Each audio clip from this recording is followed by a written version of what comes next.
Hey everybody, I'm Tom with Game Cartel, and today we're going to talk about one of my favourite games, Watch Dogs, baby. Oh, nice. Now, despite its controversial graphical downgrade, fairly rudimentary point-and-click hacking system, and vomiting women, for some reason this game has loads and loads of vomiting women. It's really bizarre. Watch Dogs is nonetheless one of the best games I have ever played, and today we're going to make it better.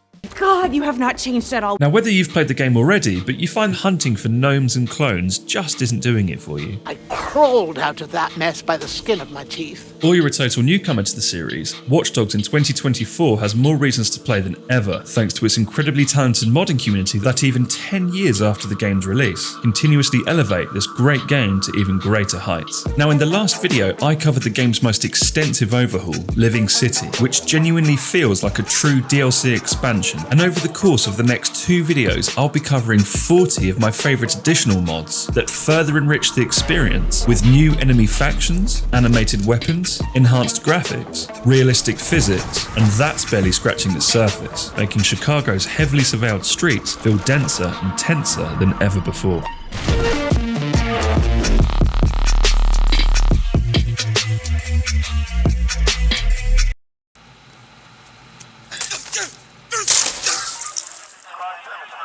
Thanks to Aiden's repertoire of weapon-specific takedowns, YouTube has tons of awesome John Wick-style montages of enemies being eliminated in creative ways. Aiden is able to beat enemies into submission with his baton, execute criminals with a swift pistol blast, and deliver some double-tap justice with a shotgun or rifle. Frustratingly, however, Aiden always opts to use his baton whenever he's in stealth, refusing to perform any takedown involving a firearm unless the enemy has already spotted you. This makes sneaking through environments and clearing a path ahead feel somewhat mundane, as you'll only ever use the baton, even though Aiden receives a silenced pistol after the very first mission. Another aspect that bothers players about the takedown system is that while Aiden's quite content with running over police officers in sports cars, blasting them away with automatic shotguns, and blowing them up with grenade launchers, he draws the line at weapon executions. Lethal Takedowns addresses both of these annoyances and does so in such a seamless way. When you're unarmed, Aiden will use his baton as usual, but if you have a gun equipped, Aiden switches to firearm takedowns even during stealth, regardless of who's on the receiving end. Now, unless the weapon is silenced, enemies will hear you pull the trigger, but it allows you to start battles with a bang or take out the last enemy in style. Guys like these that just need to disappear. You now have complete control over your approach to different situations, perhaps determining that a gang of killers deserve to die, but police officers simply upholding the law do not, and further cementing your playstyle as either an unhinged mass murderer or a killer with a conscience. A satisfying side effect to using this mod is that when you're instructed to subdue a specific enemy, such as when doing a gang hideout, executing your target no longer fails the mission. The game still assumes you're using the baton, giving you the freedom to deal with them as you see fit. Unintended, but badass.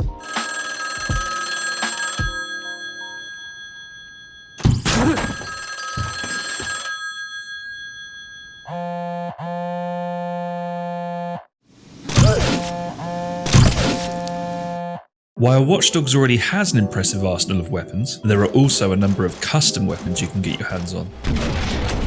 The first, an entirely new weapon for people that don't drink energy drinks, the MP412 revolver. Initially locked behind a since outdated promotion between Monster and Ubisoft, the previously discussed Living City mod puts this magnum back on the market. Now, if we rewind back to the E3 reveal trailer, Aiden can be seen wielding a Beretta 92FS, that for whatever reason ended up being superseded by a different model, the PX4 Storm.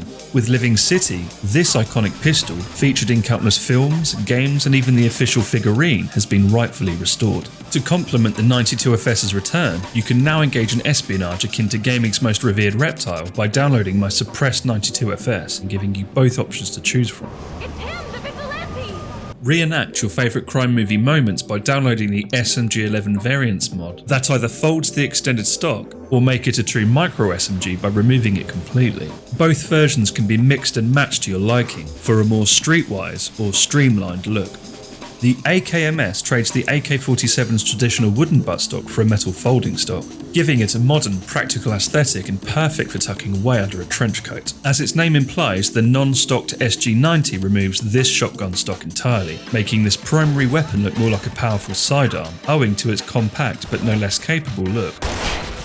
The pile driver, a direct upgrade from the SG-90, has been reimagined for being a 3-round burst fire shotgun into the game's first and only silenced shotgun, making it one of a kind. Inspired by my favourite film No Country for Old Men, this weapon has been fitted with a custom silver suppressor, had the sights removed to more closely resemble the Remington used in the film, and even features the same distinct punchy sound effect.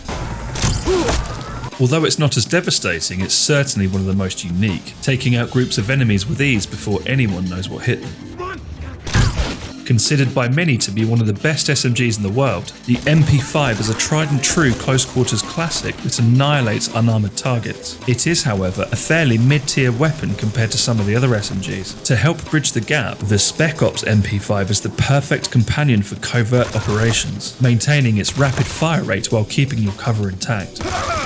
Now, not only is Watch Dogs one of my favourite games ever made, it happens to feature one of my favourite guns ever made, the AA-12. Unfortunately, the ATSG-12 as it's known throughout the Ubisoft universe is but an ugly imitation of the AA-12's true potential. Authentic AA-12 is my attempt at giving this gun the love it deserves, by removing the hideous digital camouflage and replacing it with its signature matte black finish, metal furniture, an extended barrel, but most importantly, the AA-12's most iconic accessory, the drum magazine. The gun went from looking like this to this, and now looks as ferocious as it feels.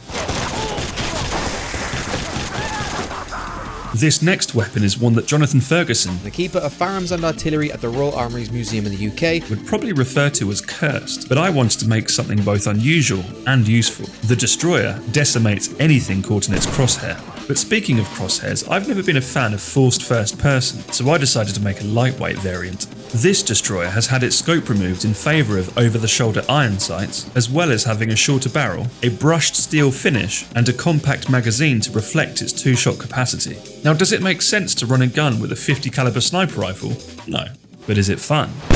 Hell yeah. And last but not least, a must-have for any self-respecting warlord, a gold-plated AK-47. Although it's the polar opposite of his hide in plain sight persona, nothing screams justice quite like a vigilante with a garish, stockless AK-47 fitted with a drum magazine. Come to think of it, it's usually criminals that have this sort of gun, so maybe justice is the wrong word, but you get my point. With its now 50 round capacity, the Golden Assault lets you flaunt a little as you hail fire at your foes.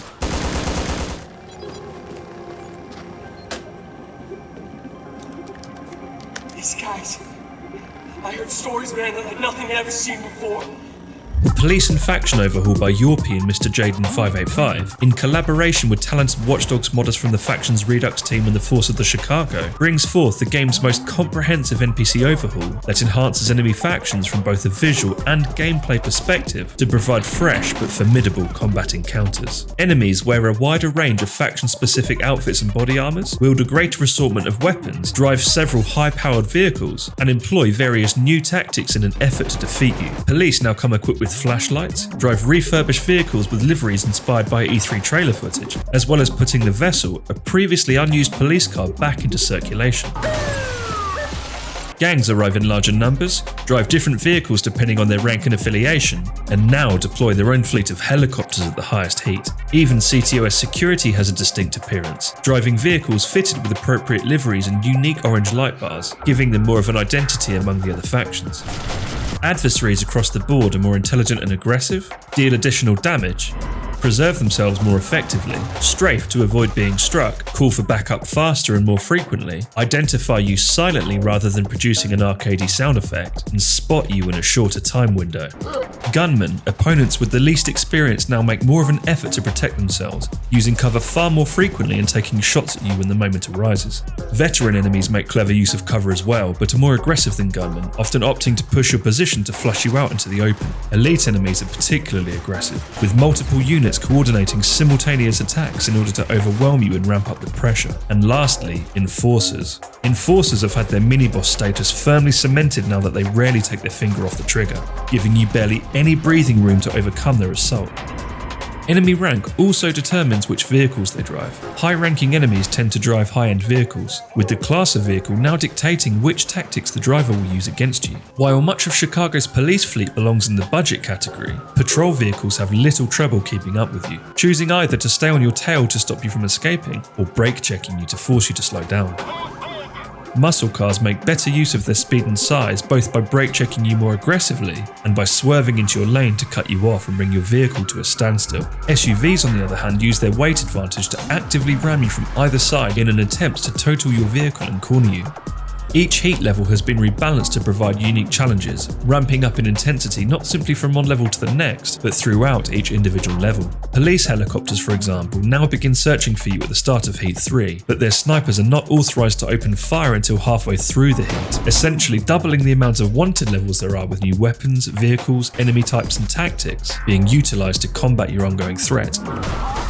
As the heat level increases, the laws start arriving en masse, roadblocks are more abundant with challenging new formations, shooting from inside vehicles is authorised, police give chase through alleyways and drive more unpredictably.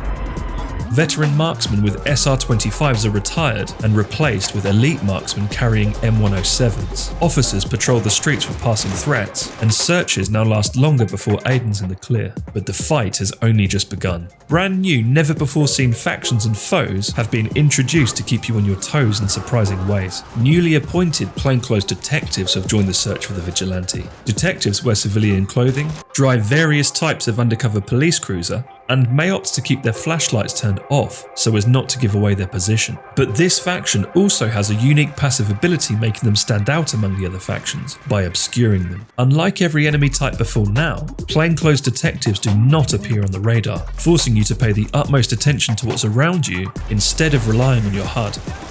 But if you manage to survive long enough to reach heat level 5, law enforcement unleash their apex predator, the FBI, the most well-armed, accurate and aggressive faction in all of Chicago.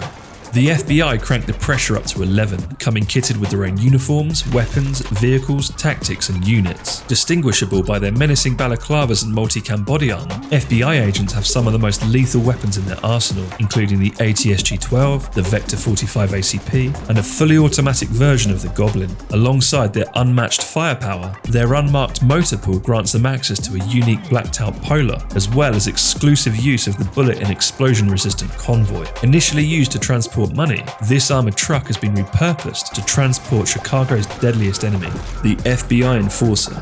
Whilst having the same health and movement speed as a standard Enforcer, one terrifying difference dramatically increases their danger level. Instead of the standard shotgun, the FBI wield the light machine gun, relentlessly bombarding you with bullets to either defeat you outright or to give his comrades time to surround you.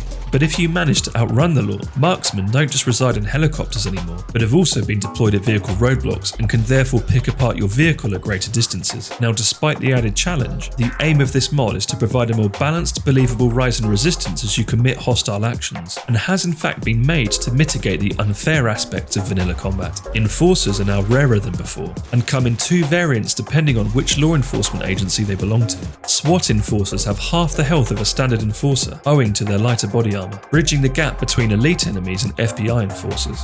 Explosive spam has been reduced now that the FBI are the only law enforcement agency authorized to use explosives. Helicopter marksmen have been forced to uninstall their aimbots, and it is now possible to dodge their gunfire by weaving left and right. When they do land a hit, you can now tank several shots on higher difficulty levels before dying. Conversely, if you damage a helicopter enough to disable it, reinforcements take longer to arrive, giving you time to escape the public eye before a replacement is sent. Whilst escaping is more difficult, especially at later heat levels, if you do manage to break your enemy's line of sight, they now realistically search the environment instead of using an unnatural sixth sense to converge on your position like they used to. Crime and reputation have received improvements too. Criminals are more confident now and won't always run away at the sight of Aiden, but may stand their ground. Those that do make a break for it now run faster and will blind fire their weapon at you far more often, forcing you to plan a route ahead instead of mindlessly running towards them in a straight line. But when you play as the criminal, you now have the choice whether to hide the reputation bar, as well as muting the repetitive sound effect that plays reminding you of your misdeeds. Your public perception still fluctuates, but it feels much more natural now that you'll only see it when entering the menu.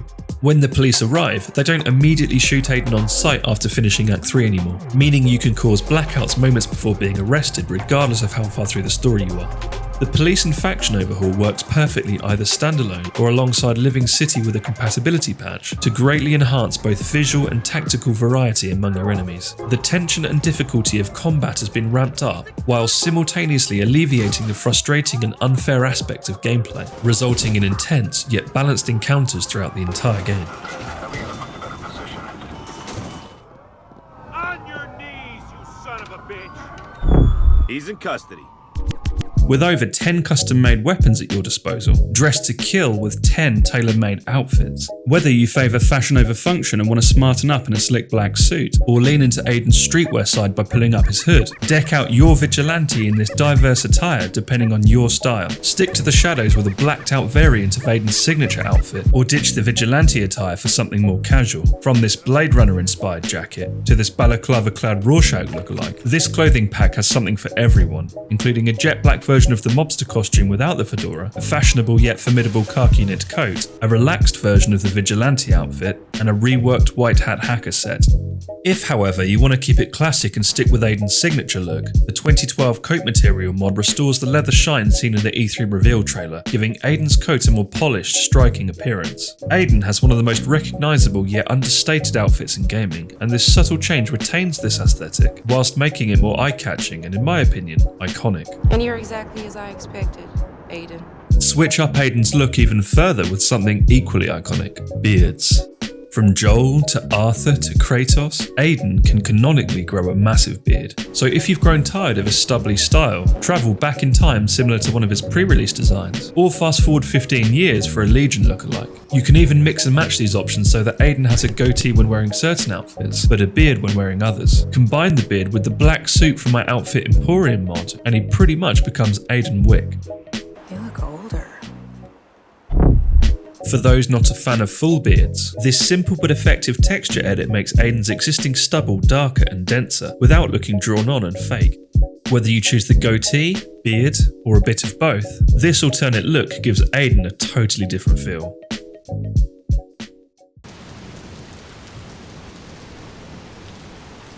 A fundamental mechanic in most games of this genre, but strangely absent from Watch Dogs, the simple ability to crouch and hide from your enemies is restricted to restricted areas, but enemies can be encountered anywhere, especially with Living City. So while Aiden's quick on his feet and cover is rarely out of reach, it's kind of bizarre that you don't get the option to keep your head down unless you're in a designated area. The Crouch Anywhere mod lets you toggle Aiden's sneaking stance at the push of a button, so you can now do things like use motorcycles as cover, hide from the police more effectively, and approach enemies from further away without being spotted. Aiden even remembers which stance he was in after recovering from a high drop or when exiting a vehicle, maintaining the flow of movement without having to manually crouch again.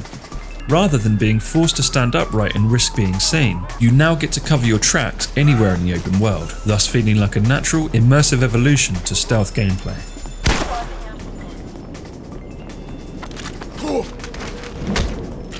Something I've felt holding Watch Dogs back isn't necessarily its controversial graphical downgrade or lack of emergent gameplay, but actually its death animations. Watch Dogs uses a small handful of animations that you'll see over and over again whenever you shoot someone, making every single death look repetitive and predictable. If you shoot someone in the back of the head, they'll die exactly the same every single time. In fact, the deaths are so obviously motion captured that if you look closely, notice how the pedestrian sticks their hand out to stop themselves from getting hurt, even though they've just been shot in the head. While NPCs do ragdoll once the preset animation's finished, by that point they're already lying on the ground, so it's kind of pointless. Thankfully, the talented modder Miru97 recently rectified this by creating the Ragdoll Blended Death Animation mod that substantially shortens the time it takes for death animations to blend into Ragdoll physics. No longer do crowds of NPCs perform a choreographed dance routine whenever they're hit.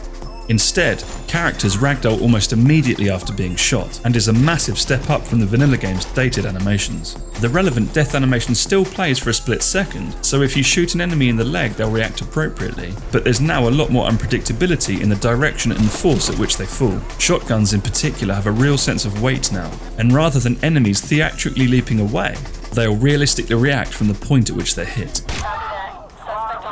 Physics play an underrated part when it comes to realism, and this mod helps modernise Watch Dogs in a way that was clearly overlooked, making shootouts considerably more satisfying.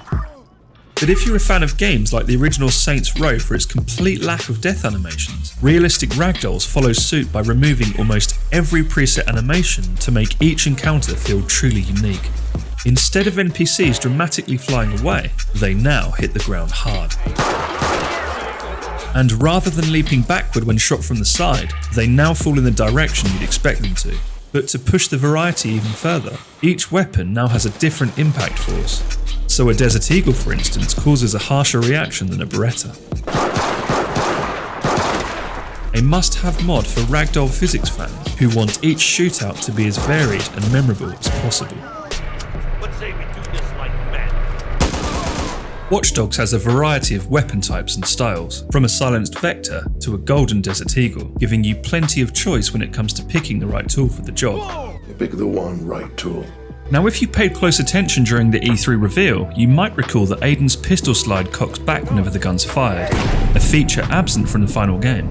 But thanks to the immense effort made by modder Sad Gamers, they were able to restore the procedural movement each weapon once had. Whenever a gun's fired, two events are scripted to take place. The attachment event aligns the weapon to the character's hands as the weapon recoils back. The problem is, it animates the entire gun to move as one solid object rather than individually animated parts. The second event, Weapon Blowback, animates these parts to simulate it being fired. The way it's supposed to work is that the blowback event plays over the top of the attachment event, but seemingly due to an oversight during development, the blowback event doesn't play at the same time like it's meant to, but a frame later, stopping the weapon's slide or ejection port from ever moving. Through Sad Gamers' technical trickery that's way beyond my understanding, they were able to force both events to play simultaneously, and there's now a night and day difference to how weapons look and feel when fired, reinvigorating combat as you eliminate your enemies.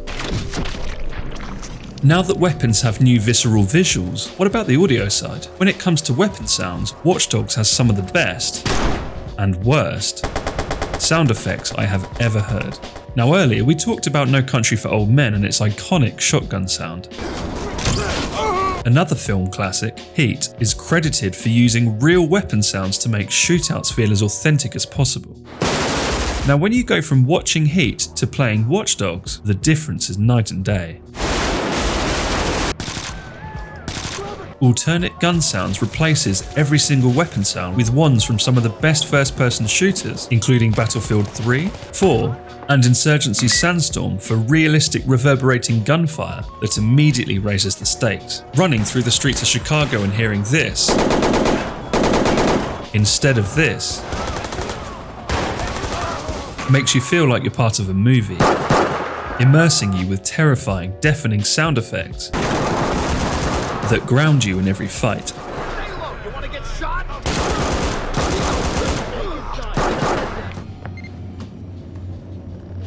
Son of a bitch.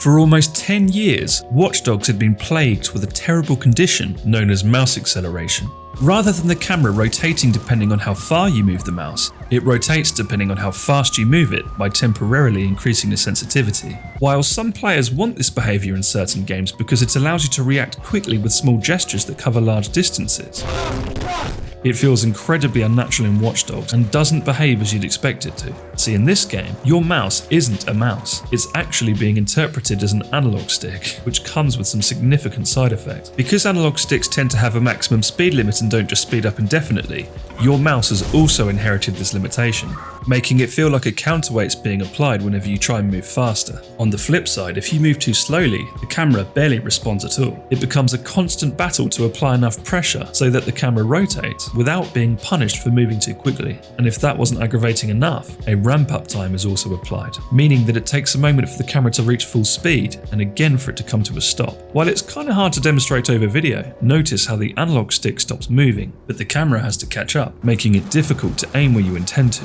But after almost a decade, modder Cobra has ended our collective frustration by reverse engineering the camera function to remove all post-processing, and instead replacing it with raw input. And now, the moment you stop moving, the camera stops moving, giving you a far greater level of control. Not only only that, but rotation speed is now uniform regardless of how much pressure you apply, and you can now make small aim adjustments without the game failing to register your inputs. And just to confirm, while the mod is called mouse acceleration fix, controllers absolutely benefit from this too, and the camera no longer glides around as if Aiden is tipsy, instead giving you full control. Over the years, there have been countless requests to fix the awful camera acceleration, and this mod is your one-stop drag and drop shop to alleviating this problem once and for all. Bloom understands one thing. Money talks. Hey, you! Stop watching and do something! But herein lies another problem. Look acceleration has been fixed, but look deceleration or aim assist is another issue entirely. Your camera now moves freely 90% of the time, but whenever you hover over an enemy, it still slows to a crawl.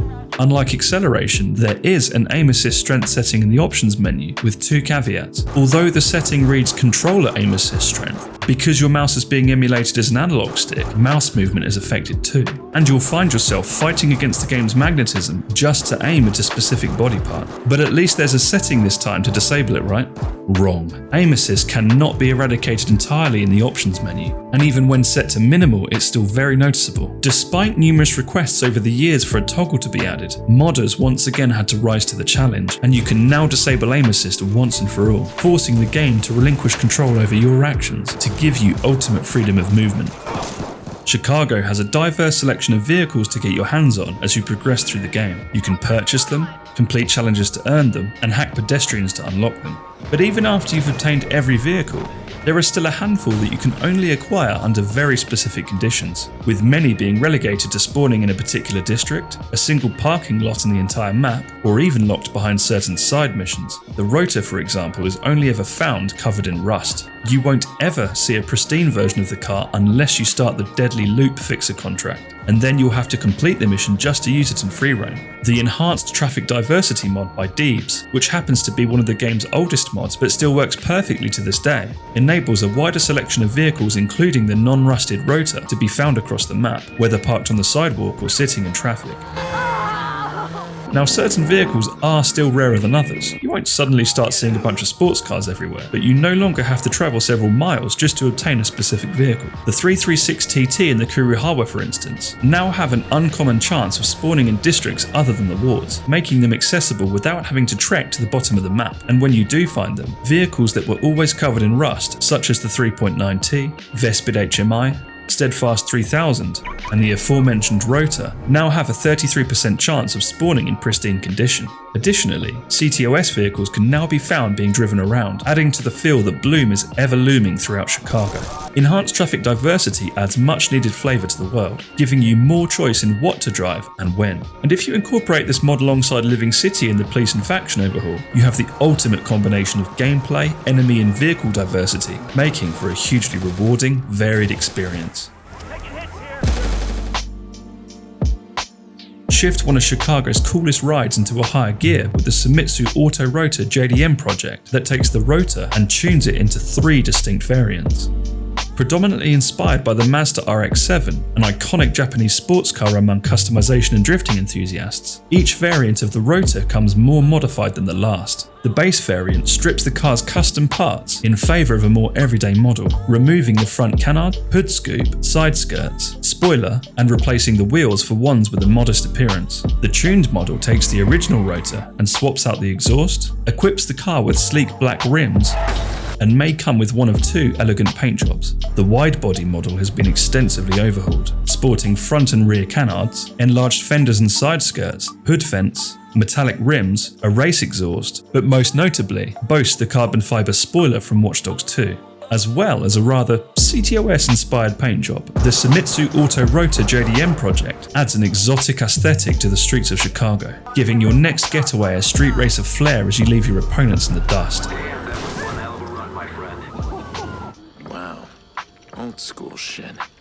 Special games consoles known as development kits are used by game devs to test prototype builds before they're released, and over the years the builds on these machines have been extracted and leaked online. Certain development kits have happened to contain old Watch Dogs builds with half-finished features that never found their way to the final game. And in the August 5th, 2013 build, 9 months before the game officially released, a significantly more realistic handling model was found that has since been ported over. Vehicle handling in Watch Dogs has always been a point of contention among players, a common complaint being that cars accelerate and turn far too quickly, making them feel unrealistically light and twitchy to control. Thanks to modder Hardvatsuki for restoring the old handling, vehicles feel immediately more authentic, taking longer to reach top speed, being less effective at gripping around corners, and having a real sense of weight when making turns. There's now a greater disparity between each vehicle's strengths and weaknesses, and due to the wider variety of handling types, different vehicles excel at specific tasks. For instance, the Vespid HMI now drives like a beast that needs to be tamed thanks to its heavy, unwieldy handling, contrasted by immense speed and acceleration, perfect for smashing into criminal convoys.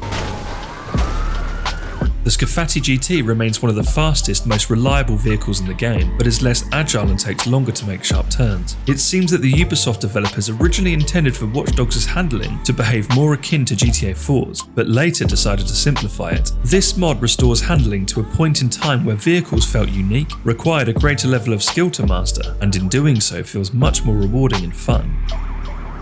Another missing from launch feature was also restored: vehicle rollovers. When an enemy is speeding towards or away from you, shooting their tyres will cause them to lose control and flip over, both effective and cinematic. Much of Watch Dogs' hacking simply boils down to point and click. Got enemies racing towards you? Point and click. Is a sniper about to shoot you? Point and click. Do you want a cool ramp? Point and click. While this system keeps the action flowing during high stakes moments, it leaves a lot to be desired for players that crave a bit more strategy in how they deal with enemy encounters. But it wasn't always like this. Looking back at the E3 reveal trailer, you originally had to manually select which type of infrastructure you wanted to hack, and much like a game of chess, encouraged you to plan ahead and predict what you're likely to encounter moments later. Ubisoft sadly simplified this mechanic in favour of a watered-down, world-at-your-fingertips style of hacking. But thanks to the Silver, known for Living City and various other mods, this mechanic has been faithfully recreated from scratch. With the hacking wheel restored, you now have individual control over traffic lights, gates, trains, blockers, bridges, transformers, steam pipes and road spikes. Those that aren't highlighted cease to appear as hackable objects until they're selected, making moment-to-moment gameplay instantly more methodical now that you have to keep your eyes peeled for hacking opportunities, rather than relying on an all-seeing eye to do it for you. You now need to think on your feet or risk enemies closing the distance and forcing you to come up with a new solution. Now with this slower-paced style of hacking, you might not always have enough time to change infrastructure before the opportunity passes. While this would be frustrating, Focus Mode now has another purpose. You can also change hacks while Focus Mode is active. And now you have to choose: do I enter slow motion to make combat easier, to squeeze through narrow gaps, or to change hacks in time, which gives Focus Mode a third utility and makes focus boosts even more valuable.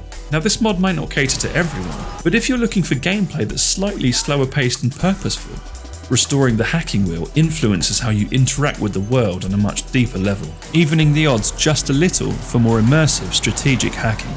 But there is one thing that has been a pet peeve of mine since the first time I played it: flashing bloody objects. Traffic lights, spikes, bridges, and steam pipes constantly flicker before your eyes, demanding you hack them with myriad lines and reminders every time you pass by. I totally get it from a gameplay perspective, but after 100 hours it's like, I know what a traffic light is. Thankfully, the Silver once again comes to the rescue, saving our senses from the bombardment of these elements by recreating another mechanic seen in the E3 reveal trailer: hacking mode. You see, hacking used to be disabled by default, and you had to essentially turn on your phone before you could even begin hacking. With hacking disabled, absolutely no visual elements clutter your screen as you explore the world, allowing you to take in the sights without being distracted by glitchy infrastructure. Only when you want to hack do you see the hacks, and in my opinion, the seemingly trivial change improves the game in such a fundamental way. With hacking disabled, enemies and vehicles stop being a one-hit kill, encouraging you to outrun them or risk having a shootout. You'll still be able to jam communications and cause blackouts, but aiming at specific objects is disabled completely until you say otherwise. To bring this mechanic closer in line with what was shown at E3, Hardvatsuki has restored the animation known as first activation, and whenever you enable hacking, Aiden will raise his phone to connect to nearby devices, giving hacking mode that little bit more flair. While hacking mode lets you disable the profiler for enhanced immersion or an extra challenge, the Fox mod doubles down on the profiling mechanic by only giving you crucial information while the profiler is active. See, Aiden takes the phrase knowledge as power and adds guns to the mix. Right from the very beginning, he's able to see enemies through walls, determine their location, and hack city infrastructure, all while being able to use firearms like the ultimate intel gathering killing machine. With the Fox mod, intel gathering and killing become distinctly different playstyles, making your profiler and your pistol separate choices rather than used hand in hand, literally. Unless you're holding your phone, most of your HUD, including the minimap, gets disabled, and tagged enemies lose their markings, stopping them from being visible behind cover. You can still hack infrastructure, but if you want to know the location of your opponents or the optimal route to the next objective, you'll need to pull out the profiler. To balance not just keeping it equipped at all times, your crosshair is hidden to simulate not having total control over your weapon. You can still fire, but you'll be at a disadvantage until you put your phone away, forcing you to choose between combat efficiency or collecting information. For players seeking an extra challenge, an optional setting completely disables focus mode while the profiler is active, stopping you from entering slow motion while information gathering. But if you like the sound of hacking mode and the Fox mod, an alternate version is included that only allows you to hack while the profiler is equipped, further separating hacking and combat into entirely separate ways to play the game. The Fox mod is for players who want gameplay to feel more choice-driven and consequential. Rather than being a jack of all trades, you now need to adapt to your surroundings by choosing to either be a skilled hacker or hunter, not both. If you want to hack an enemy, you'll have to lower your guard for a moment. And if you want to engage in combat, you'll have to remember where they are, instead of having a permanent UAV. You're still incredibly powerful, but both playstyles now have benefits and drawbacks to offer a greater level of challenge and immersion.